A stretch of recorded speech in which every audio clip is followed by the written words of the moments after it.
आज़म शहबाज शरीफ की ज़ेर सदारत वफाकी काबीना का अजलास। वज़ीर आज़म ने काबीना को सऊदी वलीअहद शहज़ादा मोहम्मद बिन सलमान के ख़त से आगाह किया। सऊदी डेवलपमेंट फ़ंड की 1 साल के लिए $100 मिलियन माहाना फराहमी की तजदीद। शहबाज शरीफ ने कहा, सऊदी वलीअहद सऊदी क़यादत के मशकूर हैं।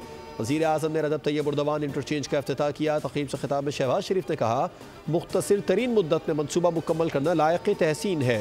मनसूबे के इफ्तिताह पर मोहसिन नकवी और उनकी टीम की कारकर्दगी देख कर खुशी हुई। नए इंटरचेंज से इस्लामाबाद की ट्रैफिक को आसानियां होंगी।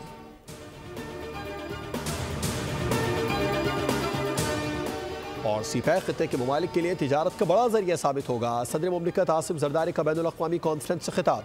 कहा, दुनिया में कारोबारी सरगर्मियों में इजाफा हो रहा है। सीपैक खित्ते की तरक्की में अहम किरदार अदा करेगा।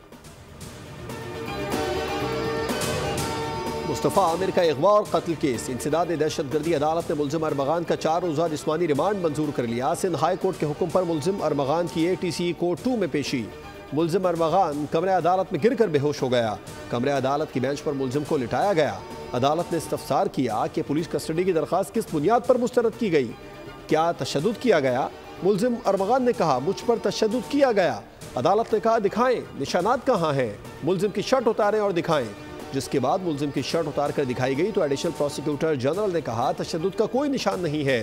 जुडिशल मजिस्ट्रेट ने मुस्तफ़ा की कब्र कुशाई की इजाज़त दे दी। 21 फरवरी को जुडिशल मजिस्ट्रेट गरबी की निगरानी में होगी।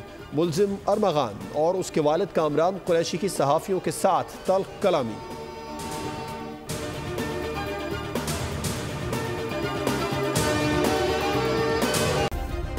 सब्सक्राइब करें और बेल दबाएं ताकि कोई खबर रह न जाए।